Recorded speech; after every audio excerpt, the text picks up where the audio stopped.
মুর্শিদাবাদ জেলায় বিগত বছরের তুলনায় মহিলা ভোটারের সংখ্যা বাড়ল প্রায় 1.5 লক্ষ। সোমবার জেলা প্রশাসনের পক্ষ থেকে প্রকাশিত হলো নির্বাচন কমিশনের ভোটার তালিকা। সেই সঙ্গে অত্যাধুনিক প্রযুক্তির ইভিএম ও ভিভিপ্যাট মেশিন সম্পর্কে এদিন অবগত করা হয় আধিকারিকদের। সোমবার মুর্শিদাবাদ জেলা প্রশাসনের পক্ষ থেকে প্রকাশিত হলো নির্বাচন কমিশনের ভোটার তালিকা। এই ভোটার তালিকা অনুযায়ী মুর্শিদাবাদ জেলায় মোট ভোটারের সংখ্যা বেড়ে দাঁড়িয়েছে 51,53,837।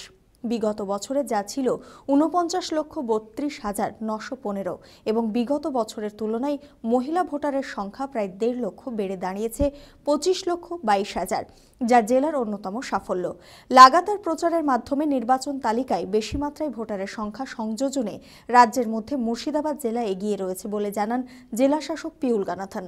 সেই সঙ্গে অত্যাধুনিক প্রযুক্তির ইভিএম ও ভিভিপ্যাট মেশিন সম্পর্কে অবগত করা হয় আধিকারিকদের। আসন্ন লোকসভা নির্বাচনে মুর্শিদাবাদ জেলার 3টি কেন্দ্রে ভিভিপ্যাটের মাধ্যমে নির্বাচন সম্পন্ন হবে বলে জানান জেলা শাসক। এই বছরে দারুণ আমরা পেয়েছি। আমাদের জেন্ডার রেশিও আর ইয়ং ভোটার ইনক্লুশন এটা অনেকটা বেড়েছে আমাদের ড্রাফট রোলের তুলনায়। আর আমাদের রাজ্যের মধ্যে যত ডিস্ট্রিক্ট আছে সব ডিস্ট্রিক্ট থেকে সবচেয়ে highest inclusion in young voter আর জেন্ডার রেশিও ইনক্রিজ সবচেয়ে হাইয়েস্ট আছে পুরো রাজ্যের মধ্যে। এটা রেজাল্ট আমরা পেয়েছি বিকজ অফ ক্যালকুলেটেড আমাদের প্ল্যানিং আর বিভিন্ন যারা ফাংশন আছে ওদেরকে আমরা ভালোভাবে মোটিভেট করেছি। দারুণ রেজাল্ট আমরা পেয়েছি। কিছু কিছু আমাদের অ্যাসেম্বলি কনস্টিটিউয়েন্সি আছে লাইক রেজিনগর অন্যান্য, ওখানে আমাদের জেন্ডার রেশিও অনেকটা বেড়েছে। সো এই বছরে আমাদের যা রোল আছে মোটামুটি সঠিক আমরা তৈরি করেছি।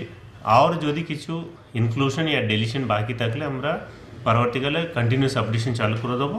কন্টিনিউস আপডেশনের মাধ্যমে রেস্ট রেক্টিফিকেশন হয়েছে।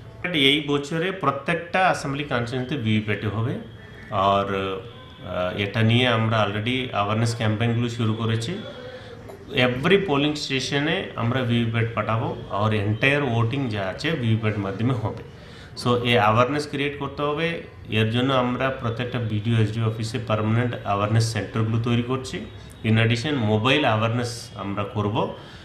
কিছু কিছু গাড়ি আমরা ডিজাইন করছি, ওখানে আমাদের ভিভিপ্যাট ইভিএম নিয়ে বিভিন্ন জায়গাতে গিয়ে অ্যাওয়ারনেস জেনারেট করা হবে। আপনারা দেখছেন টিভি 24 বাংলা। টিভি 24 বাংলার সমস্ত খবরের আপডেট পেতে ইউটিউবে সাবস্ক্রাইব করুন টিভি 24 বাংলা চ্যানেলটিকে এবং সাবস্ক্রাইবের পর অবশ্যই বেল আইকনটি একবার ক্লিক করুন। কমেন্টস আর শেয়ার করতে ভুলবেন না। টিভি 24 বাংলা।